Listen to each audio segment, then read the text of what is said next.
ay rated SPG, striktong patnubay at gabay ng magulang ang kailangan. Sa gabing madilim, ikaw ang bawat sana sa lahat ng hiling, sa hirap man o sa saya. Ang intense ng mga kaganapan ngayon sa abot kamay na pangarap sapagkat magigising na si Don Pepe at dito nga ay ikakagulat niya ang taong dadalaw sa kanya. Dito nga ay may bagong dadating na magiging kakampi ni Annalyn at eto nga ay walang iba kundi ang anak ni Giselle na si Justin.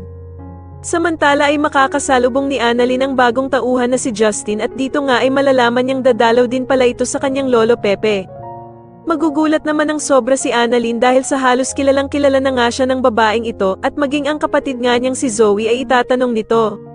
Sa kabilang banda naman habang wala pa ding malay si Don Pepe, ay ikwakwento sa kanya ni Annalyn ang babaeng nakilala niya na kilala din daw si Lolo Pepe. Makikita naman ni Annalyn si Aling Susan kaya naman ay agad niya ding ikwekwento ang babaeng nakilala niya.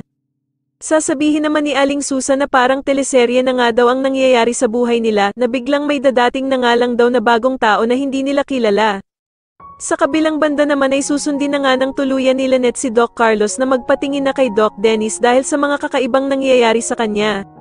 At dito nga ay sasabihin ni Doc Dennis ang naging resulta ng pag-check up niya kay Lynette at dito nga ay meron daw itong anxiety dahil sa traumang nakuha ni Lynette sa mga holdupper. Samantala sa wakas nga ay magkakatagpo na ang mag-ina na matagal nang nagkawalay na sila Giselle at ang anak nitong babae na si Justin. Subalit hindi magiging maganda ang kanilang unang pagkikita sapagkat may matatapunan ng kape itong si Giselle.